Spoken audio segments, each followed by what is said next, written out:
지구재난 소식부터 시민 참여 활동까지 기후위기에 대한 거의 모든 것 기후시민백과가 소개해드립니다. 채널 고정.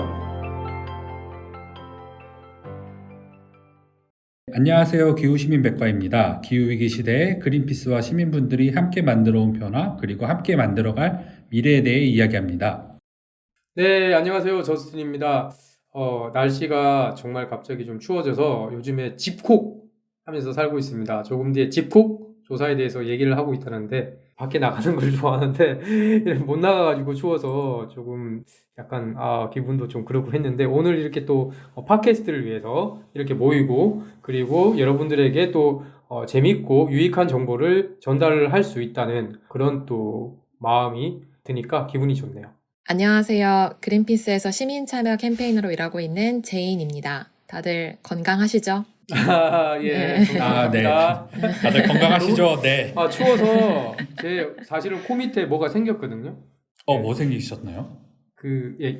이상한 게 났어요. 맞아요. 예. 하지만 아프진 않습니다. 예. 건강해야 돼요, 쌤들. 예, 알겠습니다. 이런 TMI까지 남김없이 방송하는 기후시민백과입니다. 네. 지난주 팟빵에서 기후위기와 정신건강과 관련된 에피소드를 저희들이 방송했잖아요. 이 에피소드에 대해서 싱싱1026님께서 소중한 댓글 달아주셨는데요. 제인쌤 소개 부탁드립니다. 네, 제가 녹음 전에 이 댓글을 확인을 하고 좀 마음이 사실 뭉클해졌는데요. 한번 소개해드리겠습니다. 싱싱1026님이고요. 안녕하세요. 저는 코로나 블루도 느끼지 않고 감정적 동요가 크지 않게 잘 넘어가고 있다고 생각한 사람인데요. 최근 무력감과 약간의 우울감을 느끼면서 연말이고 날이 추워져서 그런가 했거든요. 그런데 오늘 기후시민백과를 듣고 나니 제가 최근 그린피스 팟캐스트를 꾸준히 들으면서 생긴 현재와 미래에 대한 기후 우울증인 것 같다라는 생각이 들었어요. 유유. 쌤들 말씀대로 정보와 데이터를 통해 실제로 기후위기를 파악함과 동시에 그것을 위한 행동을 고민하지만 여전히 무력한 것이 가장 슬픈 일이고요. 주변 사람들에게 말해도 별로 가닿지 않는 것이 그 슬픔을 가중시키는 것 같습니다. 열심히 활동하시는 그린피스 캠페이너 분들은 저보다 훨씬 더 많이 그러실 텐데 우리 모두 정신건강도 잘 챙기면서 주변에 더 적극적으로 알리고 효율적인 방법도 찾아봐야겠습니다. 방송도 활동도 감사합니다. 응원합니다. 라는 정말 소중한 댓글을 남겨주셨습니다. 싱싱1026님 정말 소중한 댓글이고 저도 사실은 이런 경험들이 있었어요. 그래서 처음 그린피스에 들어오고 그리고 기후위기의 심각성에 대해서 조금 더 느끼고 알게 되면서 정말 무력함도 있었고 약간의 우울증 그런 것도 저도 느꼈거든요. 그래서 그 기분을 저도 잘 알 것 같은데요. 결국에는 이 우울증을 극복을 하는 것은 우리가 함께 힘을 모아서 세상을 바꾸려고 하는 노력 그런 것들을 위해서 꾸준히 노력할 때 뭔가 하고 조금씩 뭔가가 바뀌어 나가는 것을 볼 때 이런 것들이 좀 치유가 되더라고요. 저는 그래서 이제 싱싱님도 함께 저희 자원봉사 활동도 같이 하시고 이런 문제에 대해서 또 미팅 우리와 함께 이제 얘기도 나눌 기회 그런 기회를 같이 만들고 하면 좀 좋지 않을까라는 생각이 들고요. 제인쌤께서 그런 좋은 자리 많이 만들어 주실 거죠? 네, 그럼요. 그리고 이제 제가 그린피스에서 일한 지가 한 3, 4년 돼 가는데 이렇게 저스틴 말씀하신 대로 변화가 이루어지고 있다라는 게 정말 빠르게 체감이 돼요. 사실 활동 시작할 때까지만 해도 기후위기, 기후변화 하면 되게 정부에서 크게 어젠다로 다뤄지지도 않았었는데 이제는 어느 자리를 가든 이런 얘기를 많이 하시더라고요. 시민분들도 그렇고 뉴스에서도 그렇고 그래서 그런 변화가 이미 시작이 되고 있고 그런 것도 중요하지만 저는 또 한편으로는 일상에서 우리 기분을 좀 좋아지게 하는 그런 조그조그만 활동들 있잖아요. 뭐 운동하기라든지 뭐 맛있는 거 먹는다든지 약간 그런 것들도 마련을 해놓으시는 게 이 우울함을 해소하는 데 조금 도움이 되지 않을까 싶습니다. 네, 제가 조금 뒤 방송에서 그 한 가지를 얘기를 할 거예요. 그러니까 끝까지 방송을 청취해 주시기 바랍니다. 네, 정말 닉네임이 싱싱이신 것처럼 정말 싱싱 극복할 수 있도록 제인쌤이 열심히 이런 자원봉사 프로그램도 많이 진행해 주시면 좋을 것 같습니다. 더 열심히 하겠습니다. 네, 열심히 하겠습니다. 네, 그러면 저희 방송 광고 듣고 본 소식 전해드리도록 하겠습니다. 지금은 기후 비상사태입니다. 기후 위기에 대응하기 위해서 재생에너지 중심의 경제 시스템으로 시급히 전환해야 합니다. 재생에너지는 탄소 중립을 위한 중요한 해결책입니다. 우리나라의 재생에너지 전환을 위해서는 여러분들의 관심이 필요합니다. 지금 바로 인터넷 검색창에 그린피스 기후를 검색하시면 쉽게 캠페인에 대해서 알아보실 수 있습니다. 네, 쌤들 연말 계획 다들 어떻게 되시나요? 저는 바람과 함께 떠나라는 옛날에 이제 영화 제목 혹시라도 기억나시는가 모르겠는데요. 저는 그냥 일과 함께 뭐. 떠나겠습니다. 바람과 함께 사라지다라는 아, 옛날에 사라지다. 그쵸. 유명한 명작이 있었어요. 명작 있죠. 네. 또 늑대와 추물이라는 유명한 명작도 있었고 되게 고전 저는- 영화 좋아하시네요. 예, 고전 영화를 좋아합니다. 제가 또 클래식한 또 외모를 가진 그런 사람이라서요. 아무 말 대잔치네요. 뭔가 이거 TMI. 네, 어쨌든 그래서 바람과 함께 사라지는 게 아니라 일과 함께 사라지고 일과 함께 춤을 추는 이제 일을 너무나 사랑하는 이 사실은 내년 3월에 그 대통령 선거가 있잖아요. 우리나라 선거가 있는데 그렇죠. 제가 그 대통령 선거와 관련해서 기후 정책을 각 후보들에게 요구를 하고 시민들의 또 적극적인 이제 참여, 기후 정책을 요구하는 참여를 하는 그런 캠페인을 하고 있어요. 그래서 저는 대목입니다. 아, 이번 연말 네. 그리고 1월, 2월 대목이고 제인쌤도 그에서 벗어나지 못하시는 그런 네, 상황이시죠. 맞습니다. 저도 연말 계획이 일입니다. 지금 진행하고 있는 활동이 있는데 그 마무리 시기가 다가오고 있거든요. 그래서 사무실에서 많은 시간을 보내지 않을까 생각됩니다. 정말 대선 기쁩니다. 후보, 너무 행복합니다. 정말 대선 후보만큼 이렇게 바쁜 두 분과 함께해서 영광인 것 같고요. 사실 코로나 사태 속에서도 이렇게 조금 다들 건강하게 한 해를 지나가는 것 같아서 정말 감사한 것 같다라고 생각합니다. 맞아요. 네. 다행입니다. 네. 그런데 이제 좀 코로나 케이스가 좀 많이 늘고 있어서 그렇죠. 다들 좀 안전에 유의를 해주셨으면 좋을 것 같고요.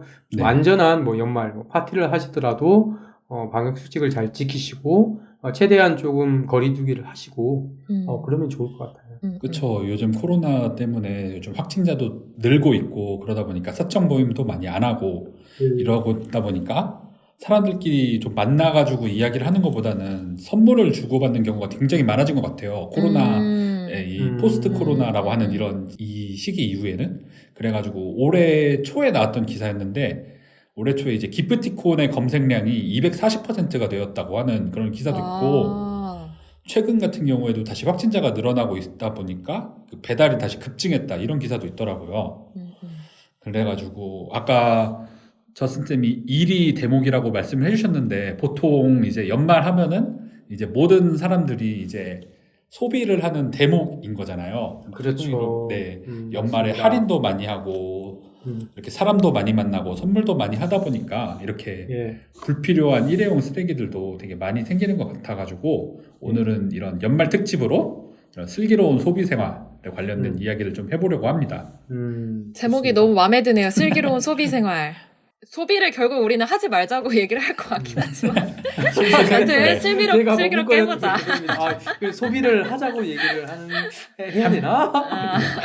슬기로운 합리적으로 연말 하면서. 네. 생활. 이제 필요한 소비는 안 할 수가 없는데 그쵸. 이제 그래서 가능한 슬기롭게 이제 해야 된다. 뭔가 과시욕 소비 아니면 충동적인 소비 이런 것들을 최대한 줄이기 위해서 뭐 노력을 해야 되는 것은 뭐 좀 당연한 것 같고 정말 이 좀 다른 삼천포로 빠지는 것 같긴 한데 제가 바지가 필요해서요. 그 운동복 바지 그쵸. 그게 필요해서 이번 주에 아울렛에 갔거든요. 아울렛에 가서 그거 하나만 사려고 했는데 거기 가니까 정말 충동적인 소비를 하도록 세팅이 되어 있더라고요. 모든 것들이가. 맞아요. 그래서 너무나 힘들었지만 그 유혹을 뿌리치고 아무것도 안 사고 왔습니다.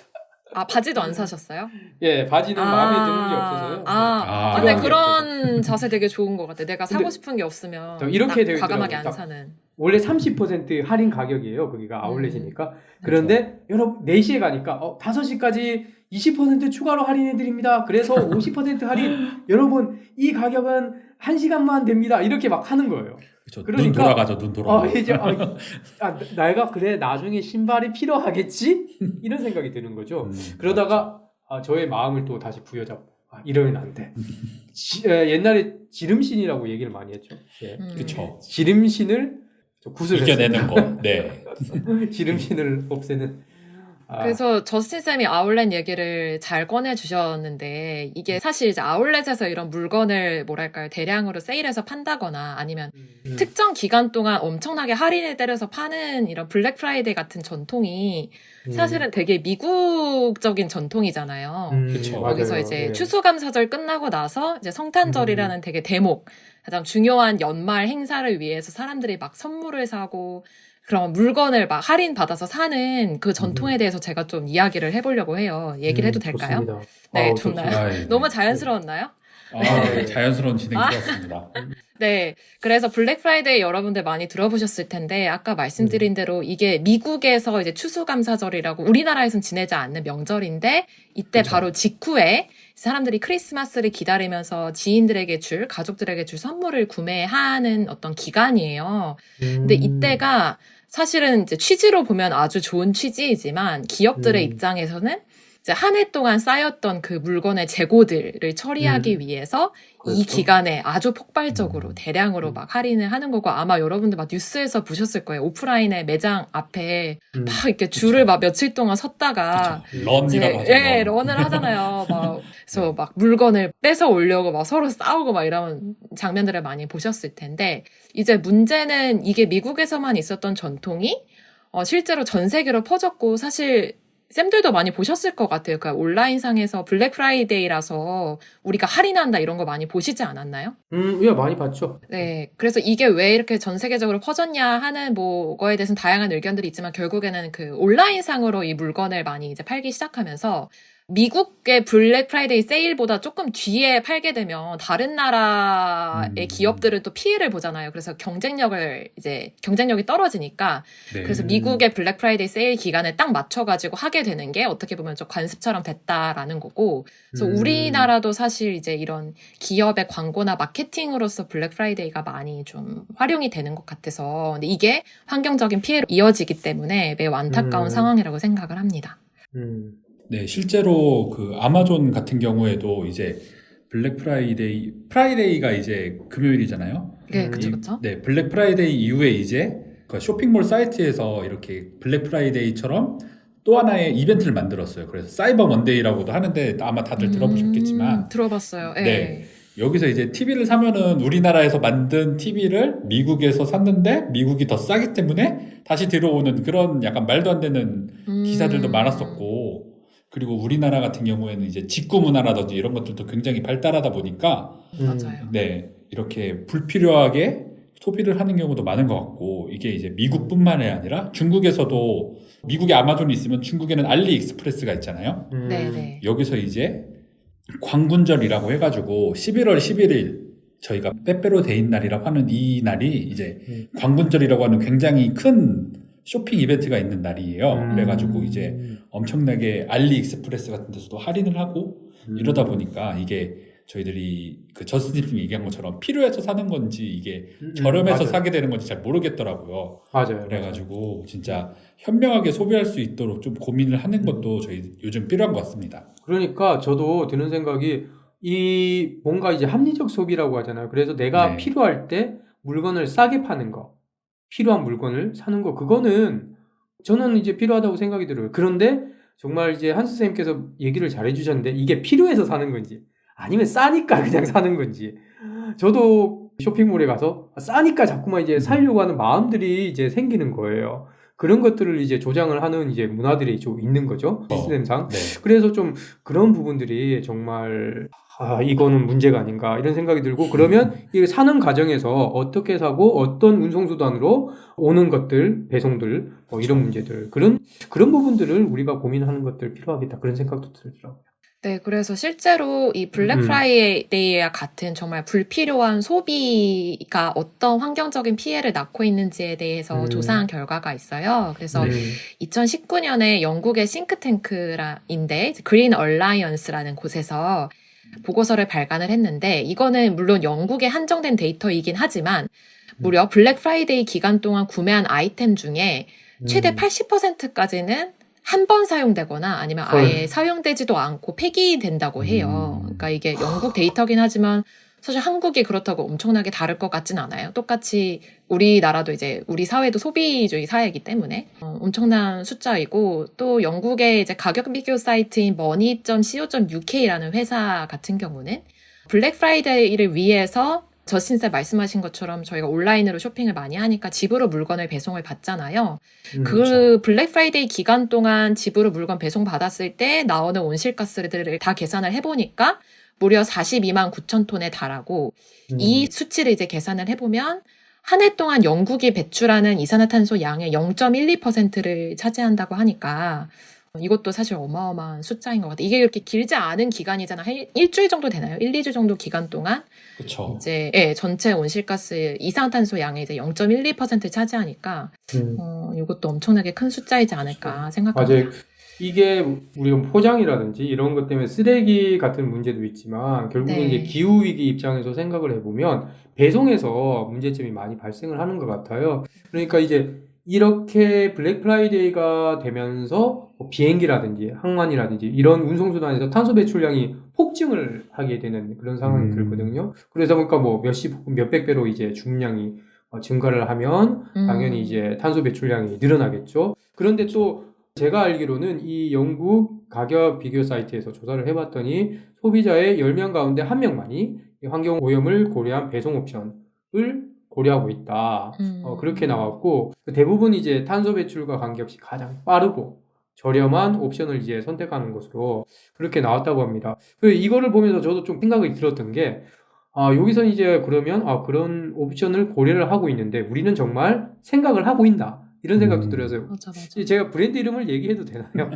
우리는 뭐, 여긴, PPL이 방송국 아니니까, 예를 들어서 이제 쿠팡 이런 거 많이 쓰시잖아요. 맞아. 그런데 쿠팡에 보면 여러분들, 이 쿠팡에 배송이 로켓 배송, 그렇게 해서 빨리 오는 것만 우리가 생각을 하는데, 그렇다면 빨리 오는 것만 생각하지 어떻게 오는가에 대해서는 생각을 하지 않죠. 뭐 택배 노동자의 문제도 이제 얘기를 할 수 있죠. 택배 노동자들이 얼마나 힘든 노동을 하면서 이것을 보내는지에 대해서도 얘기를 한편에서는 하고 있는데, 또 다른 한편에서는 그러면 이것을 어떤 운송수단으로 우리의 집에 오는 걸까? 비행기로 오는 걸까? 아니면 매연을 잔뜩 이제 내뿜는 내연기관 자동차로 오는 걸까? 아니면 전기 자동차로 오는 것일까? 또는 이제 자전거 같은 친환경적인 운송수단을 사용하는 것일까? 이런 데 대한 이제 뭐 옵션이라든지 소비자들이 알아야 되는 부분에 대한 이제 내용들이 우리 아직 한국 사회에서는 전혀 이제 논의가 안 되는 것 같아요. 그래서 그런 데 대한 좀 고민이 저는 하나가 들었고요.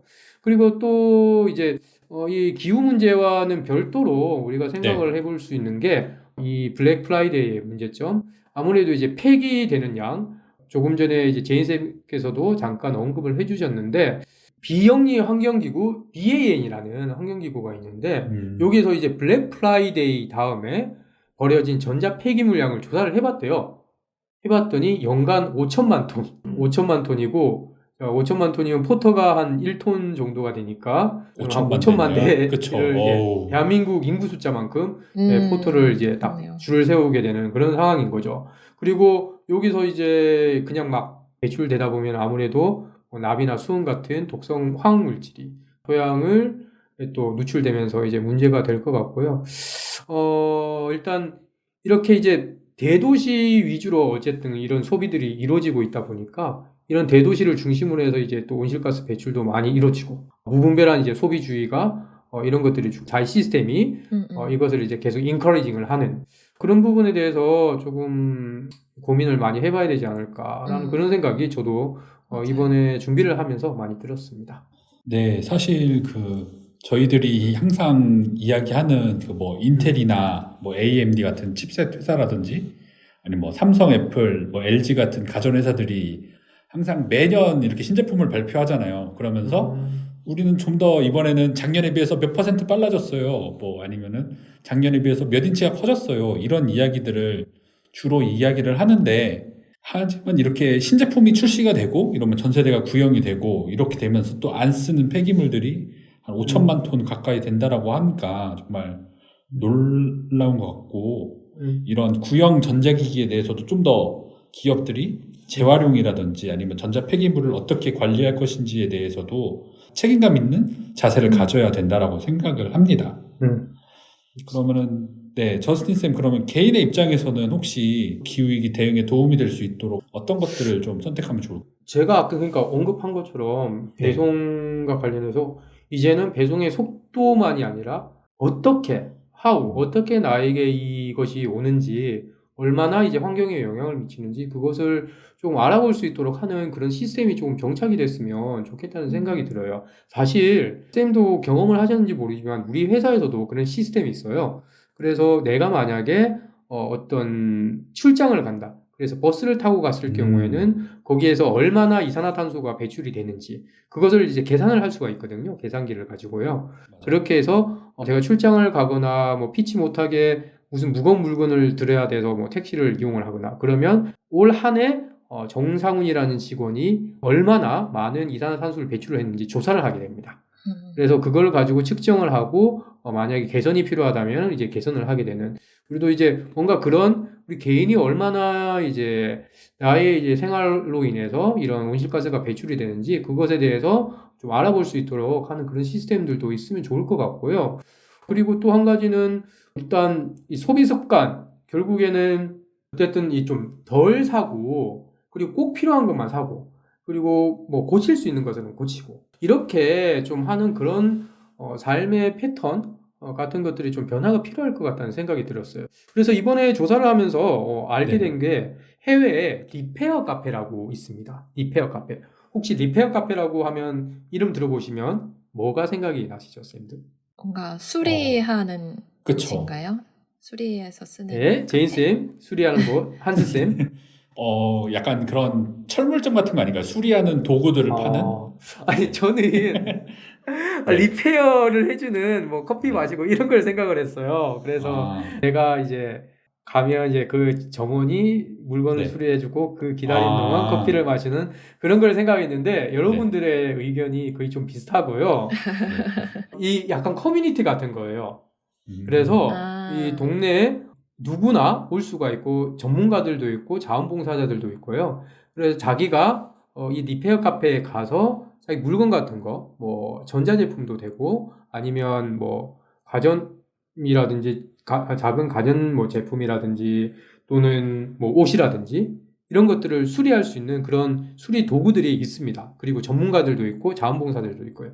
그럼 거기에 사람들이 모여가지고 함께 이제 그런 물건들을 수리를 하는 그런 공동체예요. 그게 전 세계에 지금 한 2,200개 정도? 그 정도가 있다는데, 우리도 지금 코로나 상황이라서 사람들이 좀 모이기는 어렵겠지만, 나중에 모임을 할 수 있거나 아니면 온라인으로도 해볼 수 있지 않을까 그런 생각이 들었어요. 그래서 이미 쌤 한국에 있어요. 한국에 있습니다. 사실 우산이나 장난감 같은 거 이거 분리 배출하려면 폐기하기 어렵잖아요. 그래서 그거 그렇죠. 다시 이제 재활용해서 쓸 수 있게끔 수리해 주시는 곳이 있어요. 그러면 이런 것들을 좀 많이 홍보를 해주는 홍보를 그쵸. 홍보가 되면 그리고 좋을 것 이제 같아요. COC 팀에서 참여를 할 수 있게 같이 참여할 수 있게 하고. 자꾸 일 얘기를 해서 죄송합니다. 하여튼 좀 그런 이제 리페어 카페 같은 것이 지금 제인 쌤이 말한 그런 공간들이 아직까지 저도 이제 모르니까 아직까지 홍보가 잘 안 된 그런 상황이잖아요. 그래서 좀 홍보도 많이 되고 우리나라에서도 좀 더 활성화가 됐으면 좋을 것 같고요. 그리고 정치권 역시 뭔가 이제 가대포장이라든지 이런 것들에 대한 규제를 좀 더 강화를 하고 좀 친환경적인 운송수단을 사용하게끔 사용하는 그런 기업들에 대해서 세제 혜택도 주고 그리고 조금 전에 얘기했던 뭐 쿠팡 같은 그런 회사들이 이 제품이 당신한테 갈 때 얼마만큼의 이산화탄소를 배출을 한다라든지 그런 공개를 할 수 있는 시스템을 마련하도록 이제 법적으로 이제 제안을 해주는 것도 좋지 않을까라는 그런 생각도 들었고요. 너무 좋은 아이디어 같아요, 진짜. 네. 맞습니다.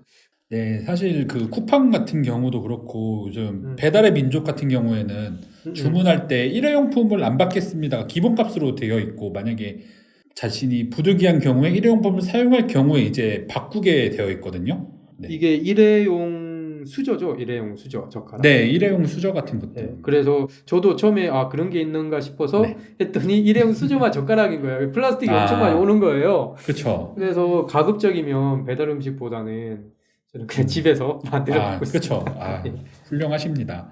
이런 일회용품부터 시작을 해가지고 뭐 탄소 발자국을 줄일 수 있는 옵션을 기본값 적용을 하면은 좀 더 뭔가 그렇죠. 기후위기에 대응할 수 있는 선택을 개인들도 할 수 있지 않을까 이런 생각을 하거든요. 예를 들어서 배민 같은 경우에 배민이 지금 얘기가 나왔으니까 예를 들면은 배달 같은 걸 할 때 오토바이를 타시는 분들도 계시지만 자전거나 뭐 맞아요. 걸어서 배달을 해주시는 분들도 계시잖아요. 맞아요. 그래가지고 뭐 탄소 배출을 줄이기 위해서 자전거나 걸어서 배달해 주시는 분을 선호합니다. 약간 이런 옵션 같은 것들을 추가할 수 있으면은 훨씬 더 이런 기업이나 정치권들에 대해서도 의미 있는 변화가 되지 않을까 이렇게 생각을 합니다. 역시 네. 프란시스 쌤께서 학습 영역이 상당하신 것 같습니다. 제가 방금 얘기했던 거 그대로 네. 좋은 아이디어를 또다시 얘기를 해주셨습니다. 저는 네. 또 한 가지 아이디어는 아니고 좀 저도 약간 불만이 있었던 점이 기업이 물건을 팔 때 그 상품의 비용 안에 책정되는 게 뭐 예를 들어 그 상품을 폐기하는 과정까지의 비용은 사실 고려하지 않잖아요. 그러니까 지금까지의 그쵸. 기업의 책임은 그냥 좋은 물건 만들어서 물건을 팔고 배송해서 이제 내 집 앞까지 오게 하는 게 이제 땡이었는데 사실 소비자 입장에서는 과대포장으로 물건이 왔을 때 이거를 폐기할 때 그 책임이 고스란히 나한테 오는 게 엄청나게 짜증나고 막 분노가 치밀거든요. 그래서 네. 앞으로는 이제 기업이 그런 비용까지 다, 그러니까 이거를 폐기하는 비용까지 고려해서 물건값을 책정을 했으면 좋겠고, 만약에 그것 맞습니다. 때문에 이 경쟁력이 떨어진다, 가격 경쟁력이 떨어진다 하면은 그거는 이제 정부에서 조금 더 인센티브를 줘서 그걸 이제 선택할 수 있도록 유도하는 것도 되게 중요하다고 생각을 해요. 결국에는 그런 시장 질서를 만드는 것은 좀 필요하다고 저도 생각이 들어요. 결국에 이런 과대포장이라든지 환경에 악영향을 미치는 그런 비즈니스 모델을 가지고 있는 부분에 대해서는 분명하게 우리가 비용을 좀 더 부과하도록 하고 그쵸. 반대로 이제 좀 더 친환경적인 노력을 하는 기업에 대해서는 좀 더 어드밴티지, 베니핏을 주고 이런 것들은 결국에는 소비자들은 이제 소비를 하는 것 그리고 불매를 하는 것으로도 할 수 있지만 또 다른 한편으로 이제 정부에서는 이런 시장 질서를 만들고 규범을 만드는 것으로 또 한 가지 이제 그 역할이 있다고 좀 생각이 들거든요. 그러면 또 이제 기업은 자기들이 좀 더 친환경적이고 지속 가능한 제품을 만들기 위해서 노력하는 거. 그것들이 이제 삼박자가 어우러졌을 때 뭔가의 환경 문제라든지 이런 것들도 잘 해결이 되고 더욱더 이제 시너지 효과를 이룰 수 있다고 생각이 들어요. 그래서 단 시민들만 뭔가를 해서 해결이 된다는 것도 아니고 정부만 해서 된다는 그쵸. 것도 아니고 기업 혼자서만 해서 된다는 것도 아닌 것 같고요. 이 세 가지 박자가 중요하다. 다만 그래도 우리가 봤을 때 정부의 정책이 가장 중요하다고 생각합니다. 네, 청취자분들도 소비자이시잖아요. 그러니까 이런 저희들이 했던 이야기 말고도 혹시 이런 좋은 아이디어나 이런 것들이 있으면 댓글로 나눠보는 것도 좋을 것 같습니다. 좋네요. 네. 제이쌤도 외국에서 뭐 이런 다양한 소비 운동에 대해서 준비를 해주셨다고 들었는데 좀 소개해 주실 수 있으실까요? 네. 그래서 사실 지금까지 이제 소비자의 역할을 하면 이 소비주의 사회 안에서 물건을 사는 행위자로만 그쳤었는데 저는 이제 환경 위기가 심화되면서 앞으로는 더 소비자들의 역할이 확대될 거라고 생각해요. 특히 이제 블랙 프라이데이 관련해서는 그것이 미치는 환경 피해에 이제 경각심을 일으키기 위해서 다양한 시민단체, 이제 특히 멸종저항 운동단체라고 쌤들 아마 들어보셨을 텐데 기후위기에 대해서 열심히 활동하신 단체죠. 이 단체 같은 경우는 2019년에 블랙 프라이데이 규탄을 위해서 시위를 했어요. 근데 어떤 시위를 했냐면 뉴욕 맨해튼이죠. 뉴욕 맨해튼의 한 상점에서 사람들이 열심히 블랙 프라이데이 때 이제 쇼핑을 하겠죠. 그거를 방해하기 위해서 빈 쇼핑 카트를 끌고 이제 매장 안에 막 돌아다닌 거예요. 그러면은 이제 다른 쇼퍼분들이 많이 방해를 받고 이제 쇼핑을 못 하겠죠. 그래서 이게 블랙 프라이데이가 문제다라는 그런 퍼포먼스를 벌이기도 했고 올해 같은 경우는 영국 안에서 이제 아마존을 특히 타겟을 해서 활동을 했어요. 그래서 아마존의 물류 보관 창고 출입구를 아예 막고서 시위를 하면서 이게 이제 문제다. 이 소비주의가 문제다라는 걸 이제 알리는 활동을 하기도 했었고요. 그다음에 이제 올해 같은 경우는 또 영국 얘기인데 영국의 이제 독립 소매 업체들 같은 경우는 블랙 프라이데이를 아예 보이콧을 했어요. 그래서 이때 어떻게 보면 독립 소매 업체들이긴 하지만 어쨌든 이득을 얻을 수 있는 상황이잖아요. 사람들이 많이 소비를 그렇죠. 하니까. 가장 큰 이벤트. 네, 그러니까 대목이죠, 대목. 근데 그쵸. 이 대목을 포기를 하고 오히려 이제 본인들의 웹사이트를 폐쇄를 해서 아예 이제 판매를 안 한다든지 혹은 이제 그 기간 동안 얻은 이익들을 자선단체에 기부를 한다든지라는 식으로 좀 다양하게 블랙 프라이데이를 이제 반대하는, 보이콧하는 활동들을 좀 했었습니다. 그린피스에서는 혹시 어떤 활동들을 하나요? 그린피스 같은 경우도 이 블랙 프라이데이 시기에 딱 맞춰가지고 사지 말고 우리는 리유즈, 재사용하고 그다음에 리사이클하고 재활용하자라는 취지의 Make Something Week라는 그런 캠페인들을 하고요. 그다음에 최근에는 이게 어쨌든 저신쌤도 아까 말씀해 주셨지만 되게 많은 소비가 결국에는 도시에서 대도시 단위에서 이루어지잖아요. 그래서 그쵸. 이 도시에서의 삶을 우리가 성찰하자라는 의미의 Hack Your City, 그러니까 어떻게 도시를 이제 막 뒤집어라 뭐 이런 뜻이겠죠? 이런 캠페인을 같이 진행을 하기도 했었습니다. 우리 서울사무소 같은 경우도 사실 이제 코로나 전에 저희가 오프라인상으로 이렇게 함께 시민분들 모여서 아까 말씀드린 것처럼 막 장난감도 같이 수리하고 이렇게 그 업사이클링 공책도 만들어보고 약간 이런 활동들 했었거든요. 그래서 코로나가 이제 해소가 되고 이제 앞으로 다시 그런 활동을 같이 해보면 너무 좋을 것 같아요. 저도 저희 그린피스 사무소에서 많은 시민분들과 함께 다시 이런 리사이클링이나 업사이클링 관련해서도 이야기를 나눌 수 있는 기회가 있으면 좋을 것 같은데요. 그렇다고 저희들이 뭐 코로나 때문에 아무것도 안 한 건 아니지 않습니까? 아니죠. 그린피스가 네. 했죠. 네, 얼마나 고생을 하셨는데 네, 그래서 올해 한국에서는 어떤 캠페인을 진행했었나요? 네, 그래서 저희가 이제 앞단에서 많이 얘기했던 그 과도한 소비, 특히 이제 일회용 플라스틱 소비에 대해서, 생산과 소비에 대해서 저희가 캠페인을 해왔고, 그 캠페인의 일환으로서 네. 저희가 집콕조사라는 걸 했습니다. 아까 저스틴쌤이 힌트를 주셨었는데. 네. 그래서 쌤들 사시는 곳에서도 일주일에 한 번씩 이거 생활에서 나오는 일회용 플라스틱 분리배출하는 그런 요일이 정해져 있나요? 저희 아파트 같은 경우는 수요일로 정해져 있거든요. 저는 주택에서 살아서요. 네, 저도 그럼 주택에서 살아서 화요일마다 배출을 하도록 되어 있습니다. 화요일마다 네, 정해져 예. 있긴 하군요. 네. 그런데 보통 아파트는 그냥 그 수거장에 그냥 두면 안 되나요? 근데 수거장이 저희 있는 건 아파트는 맞죠? 좀 정해져 있어가지고, 제가 이 말씀을 왜 드리냐면, 저희는 수요일인데, 수요일마다 내가 일주일 동안 썼던 쓰레기를 이제 가져가서 분리배출을 하는데, 너무너무 많아서 저는 진짜 깜짝 놀라거든요. 쌤들도 그렇죠. 많나요? 쓰레기가? 엄청 많죠. 이 진짜 비닐 많아요. 이런 것들. 네. 맞아요. 네. 그래서 진짜 항상 분리배출 할 때마다, 난 쓰레기야. 쓰레기를 만들어낸 쓰레기야. 막 엄청나게 자책을 하면서 내보내는데, 이제 그린피스는 이 쓰레기 자체가 만들어지는 것도 문제지만 이거는 소비자만의 문제가 아니라 이거를 만들어내는 기업의 책임이기도 하다. 그래서 이걸 맞아요. 밝혀내기 네. 위해서, 그쵸? 그래서 이제 전국의 그린피스 자원봉사자를 모집을 해서 이제 일주일 동안 일반 가정에서 배출한 일회용 플라스틱 쓰레기를 분석을 하는 직콕조사를 해본 거예요. 그래서 저희가 총 800가구가 넘게 신청을 하셔서 이제 2,671명의 시민들이 일주일 동안 집에서 나왔던 쓰레기들을 조사를 하셨습니다. 이거를 이제 저희가 이렇게 힘을 합쳐서 방대한 양의 데이터를 모으는 활동을 시티즌 사이언스, 시민과학 혹은 이제 데이터 액티비즘이라고 하는데, 이거를 바탕으로, 조사를 바탕으로 해서 저희가 올해에 플라스틱 배출 기업 조사 보고서라는 이제 보고서까지 나오게 되었습니다.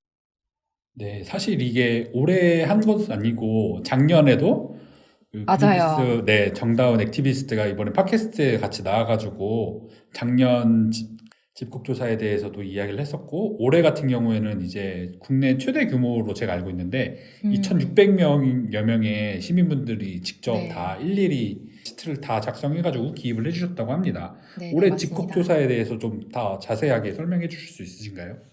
네, 그래서 2021년 8월 23일부터 29일까지 한 7일 동안 진행을 했었고요. 말씀해주신 대로 플라스틱 쓰레기가 나오면 그 쓰레기의 성분이 무엇인지, 그 다음에 어느 기업에서 이 플라스틱 제품을 만든 것인지, 이런 것들을 다 엑셀 시트에 기입을 해서 저희가 통계를 낸 거예요. 데이터를 취합을 한 거죠. 네. 제인쌤도 참여하셨나요? 네, 저도 참여했고, 네. 제가 저 쿠크다스나 이런 촉촉한 초코칩 이런 거 되게 좋아하거든요. 이게 근데 다 개별로 포장돼 있잖아요. 거기다가 만약에 ABC 초콜릿 이런 거 먹으면 난리가 납니다. 그날은 저 파스타 네. 좋아하는데. 네, 그쵸. 그래서 그날은 진짜 제 엑셀 데이터가 길어져가지고 빽빽하시군요. 네, 되게 반성을 많이 했었습니다. 네. 제인쌤 외에도 뭐 참여해주신 시민분들 어떤 분들의 이야기가 있었었나요? 근데 다양한 의견들을 주셨는데 결국엔 네. 이제 비슷한 얘기들은 그렇게 모아졌어요. 이번 조사를 통해서 내가 아무리 분리수거를 철저히 한다고 해도 결국에는 플라스틱 쓰레기 문제가 쉽게 해결되지 않을 것 같다. 소비자가 아니라 결국에는 이 과대포장은 기업의 이익만을 위한 것이라고 생각한다. 그래서 이게 가장 먼저 사라져야 할 문제인 것 같고, 그다음에 정부 차원에서도 소비자가 이 플라스틱 제품의 재활용 여부를 알 수 있도록 하는 규제가 필요하다라고 하는 아주 엄청나게 건설적인 이런 피드백을 주셔서 네, 제가 되게 놀랐었습니다.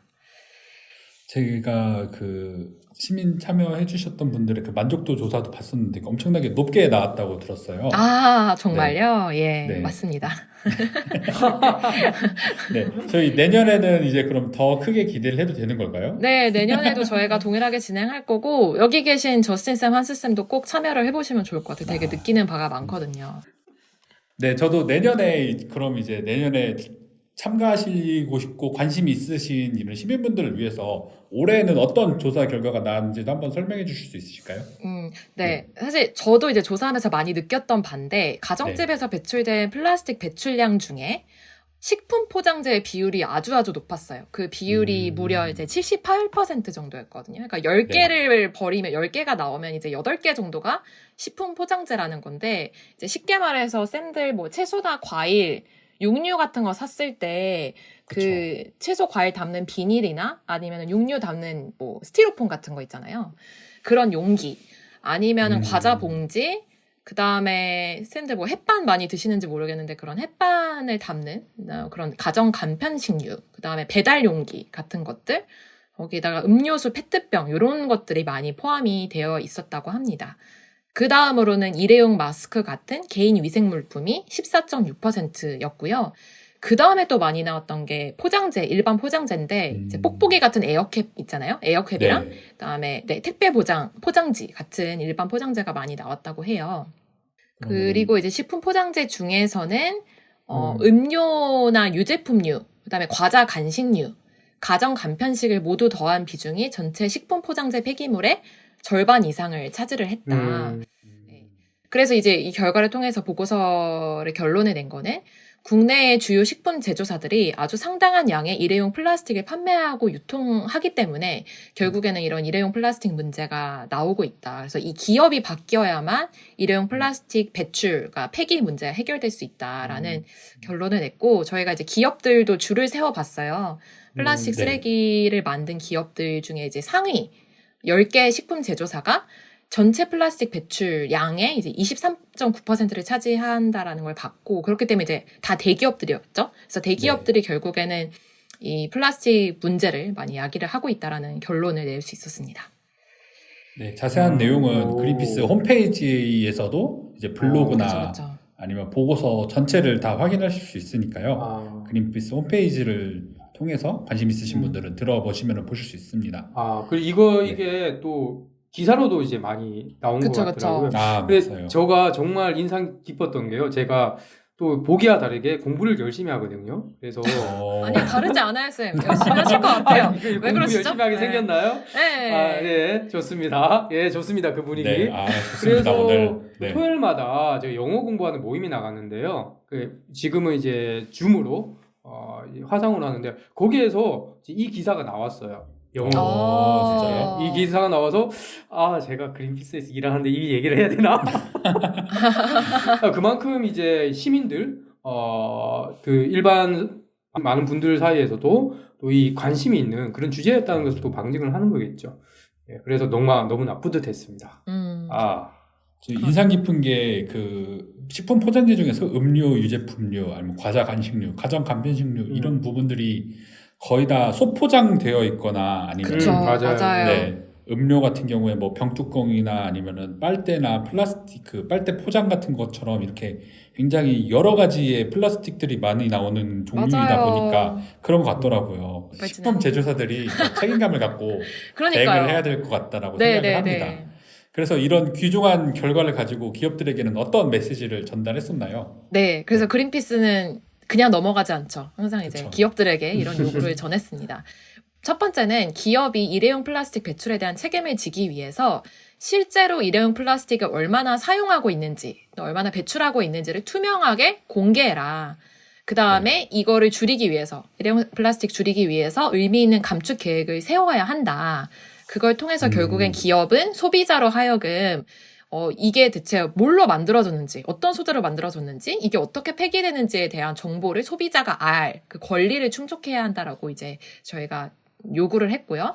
그다음에 마지막으로 기업 중에서도 사실 최근에 이제 그런 단발성 이벤트인 거죠. 그러니까 플라스틱을 그쵸. 줄이기 위해서 뭔가 보여주기식 네. 그 포장재를 줄이는 활동을 하긴 하는데 이게 단발성 이벤트로 끝나는 게 아니라 장기적인 관점에서 플라스틱 문제를 해결하기 위한 로드맵을 마련하고 단계적으로 일회용 플라스틱 포장재 사용을 폐지해야 한다라는 저희 요구를 분명하게 전달을 했습니다. 그리고 또 다른 행동도 하셨다고 들었거든요. 네, 그래서 그 보고서를 바탕으로 저희가 네. 그 상위 10개 식품 제조사를 확인을 했다고 했잖아요. 그 중에서도 가장 많은 플라스틱 배출량을 보인 식품 제조사 3곳을 저희가 직접 방문을 했습니다. 본사를 방문을 해서 저희가 네. 선물을 전달을 했는데요. 네. 네, 여기 저도 계신 봤어요. 네. 저스틴 쌤도 이제 같이 가서 선물을 전달을 하셨어요. 그 네. 3개의 기업은 롯데 칠성음료, 잘 들으세요 관계자분들. 자, CJ 제일제당, 농심 이렇게 3곳을 저희가 찾아가가지고 그 일회용 플라스틱 쓰레기를 삼킨 물고기, 그 해양동물을 상징하는 저희가 그 물고기 모형을 만들었어요. 그거는 이제 저희가 친환경 소재로 만들었는데 그 물고기 모형을 직접 본사에 가져가서 이제 앞에서 사진도 찍고 저희가 전달을 하지는 못했지만 전달하려고 하는 퍼포먼스를 그쵸. 저희가 진행을 하여서 이제 언론에서도 많은 관심을 가졌었습니다. 그리고 이 집국조사에 참여해주신 시민분들에게 다시 한번 감사하다는 말씀을 네, 전하고 싶고요. 감사합니다. 네. 정말. 정말 2,600분이 이렇게 플라스틱 문제의 심각성을 공감해주고 같이 걱정해주셨다는 게 정말 저희에겐 큰 힘이 됐던 것 같습니다. 맞아요. 네.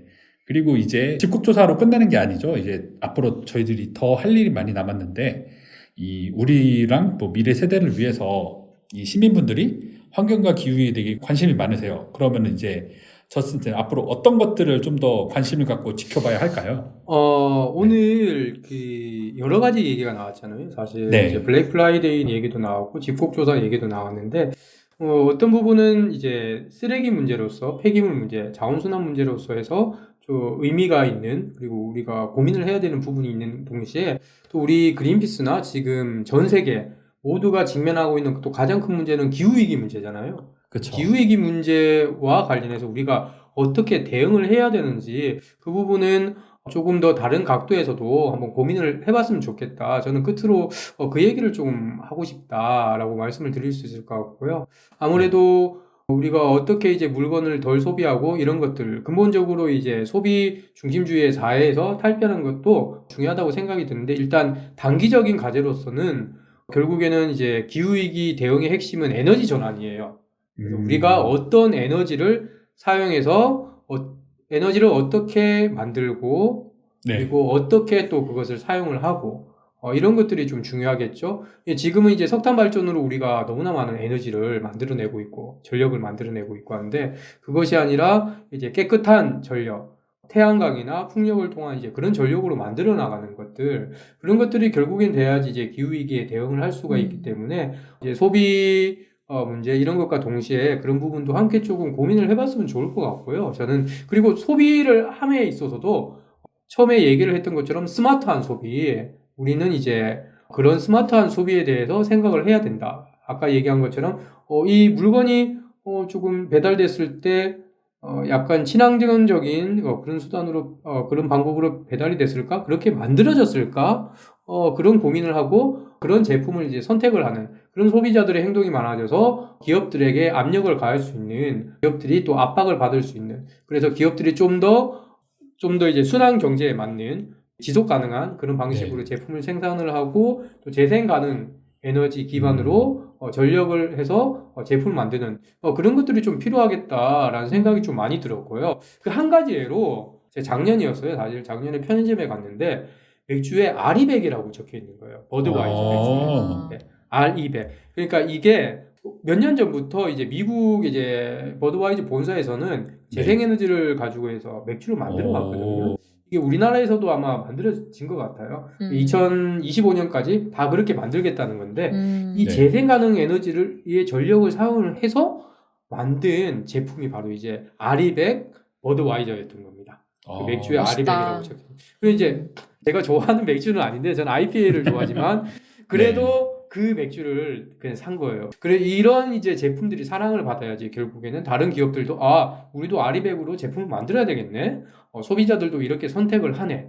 그리고 이제 또 정부 제 계속 얘기하지만 우리 정부 정책이 중요하겠죠. 그런 네. 정부 정책도 함께 갔을 때 다각도적으로 협력이 행사되고 우리 사회에 컨센서스가 형성되면서 기후 위기 문제뿐만 아니라 이제 순환 경제 문제라든지 쓰레기 문제라든지 이런 이제 과소비 문제라든지 이런 것들이 모두가 조금 해결될 수 있는 그런 긍정적인 방향으로 사회가 나갈 수 있지 않을까 그런 판단이 듭니다. 청취자분들도 이렇게 조금 더 이렇게 친환경적이고 이렇게 재생 가능 에너지로 만든 상품들을 소비를 하는 것들도 좀 이런 재생 가능 에너지로 전환하는데 좀 더 앞당길 수 있지 않을까 이렇게 생각을 합니다. 그래서 저희 한국 같은 경우에는 지금 재생 에너지라든지 이런 에너지 전환 같은 게 상황이 어떤가요? 지금 우리나라 같은 경우에는 낮죠. 한 네. 10% 정도가 재생 가능 에너지로 만들어졌는데 사실 거기에도 순수하게 이제 태양광 풍력만 하면 더 낮아져요. 그거 외에도 이제 다른 많은 에너지원들이 있고 대부분 우리나라의 전력은 화석연료가 60% 정도 됩니다. 네. 그래서 석탄이나 뭐 천연가스 이런 것들로 되어 있고 빨리 석탄 발전을 퇴출을 해야 돼요. 2030년 이전까지 퇴출을 해야 된다는 게 선진국은 그렇게 해야 한다는 것이 과학계에서 얘기를 하고 있는 거니까 그런 거고요. 지금 이렇게 부족한 목표, 부족한 현실이니까 우리가 좀 더 잘해야지 기후위기에 대응을 할 수가 있을 테고 그래서 최근에는 대선 시점을 맞아서 각 정당 대통령 선거 후보 캠프에 이런 내용들을 담은 온실가스 감축 2030년까지 50% 이상 그리고 재생에너지 50% 이상 확대 석탄 그리고 내연기관 자동차 2030년 퇴출 이런 내용들을 담은 정책 제안서를 전달하기도 했어요. 앞으로 이런 이제 순환경제 문제 그리고 쓰레기 문제와 더불어서 정말 우리 인류가 직면한 가장 큰 위협인 기후위기 대응을 하는 데 있어서 이 대선 기간이 정말 중요하니까요. 우리 시민 여러분들, 우리 청취자 여러분들, 우리 후원자, 서포터즈님들 다 함께 저희 활동에 관심을 가져주시고 그리고 조만간에 뭐 선관위에서도 기후 토론회 같은 거 하잖아요. 그 TV 토론회 후보자들을 네네. 초청을 해서. 그런데 여론 수렴 과정 같은 것들도 있을 겁니다. 그러면 그런 과정에 적극적으로 기후위기 얘기하라 하고 같이 제안도 해주시고 저희도 이제 그렇게 좀 활동을 하려고 계획을 하고 있으니까요. 저희 활동에 많은 관심 그리고 지지 참여 부탁드립니다. 네, 오늘 정말 다양한 이야기를 한 것 같은데요. 연말 특집으로 소비 문화와 기후 위기에 대한 이야기부터 시작을 해가지고 이제 시민들이 어떠한 활동이나 정책에 관심을 가져야 될지까지 이야기를 나눠봤습니다. 그럼 오늘 광고 듣고 오늘 소식 마무리하도록 하겠습니다. 그린피스 자원봉사를 만나고 자원봉사가 재밌어졌다. 그린피스 자원봉사 함께하고 좋은 변화가 시작됐다. 플라스틱 제로 해양보호부터 기후위기 대응까지 그린피스 자원봉사자는 환경보호 메시지를 널리 알리기 위한 다양한 캠페인을 함께 만들어갑니다. 지구를 위한 긍정적인 일을 시작하고 싶으시다면 지금 바로 검색창에 그린피스 자원봉사를 검색해 자원봉사자로 등록하세요. 네, 쌤들 오늘 방송 어떠셨나요? 네, 일단 오늘 저의 확실한 컨셉을 잡은 것 같습니다. 어떤 컨셉인가요? 뭐죠? 미스터 TMI. 오늘 잡은 거 맞나요? 원래 그랬나요? 아닙니다. 네, 오늘 되게 좋은 말씀 많이 해주셨습니다. 네. 저는 좀 가능한 저의 이제 얘기들이 기후 에너지, 특히 환경 얘기들 이런 게 좀 딱딱할 수도 있잖아요. 그래서 그쵸. 어떻게 하면 좀 더 부드럽게 전달할까 고민을 하다가 보니 이게 TMI가 된 것 같은데요. 그렇더라도 저의 또 열정과 노력 때문에 그렇게 됐다. 좀 이해를 해주시고 혹시라도 제가 개선을 해야 할 부분이 있다면 댓글로써 남겨주시면 제가 또 이제 그것을 보고 다음에 좀 더 개선을 하겠고요. 그리고 올 한 해 이렇게 정말 저희의 방송을 꾸준히 청취를 해주셔서 너무나 감사드리고요. 저는 이번 에피소드를 통해서 사실 우리가 하는 활동 중에 많은 부분이 소비이잖아요. 우리가 그렇죠. 소비하는 인간이지만 사실 소비자가 할 수 있는 역할이 되게 많거든요. 특히 이제 기업들이 얼마나 소비자 의견을 무서워해요. 그래서 특히 이제 우리가 앞으로 그린 슈머 혹은 이제 에코 슈머로서 기업들이 더 친환경 활동을 할 수 있도록 이제 기업들을 혼쭐을 내주는 그런 좀 소비자가 됐으면 좋겠다라는 생각이 들고 저도 이제 저희의 부족한 방송을 꾸준히 들어주시고 또 잘했다 우쭈쭈 해주시는 여러분들이 있어서 너무 마음이 따뜻하고 항상 감사할 따름입니다. 네, 모두들 건강하시길 바랍니다. 내년에도 이런 저스틴 쌤, 제인 쌤과 함께 더욱더 알차고 재미있는 방송으로 돌아오겠습니다. 청취자 여러분들 모두 건강 조심하시고 행복한 연말 보내시길 바랍니다. 끝까지 함께 해주신 청취자 여러분, 제인 쌤, 저스틴 쌤 감사합니다. 감사합니다. 모두 해피 뉴 이어.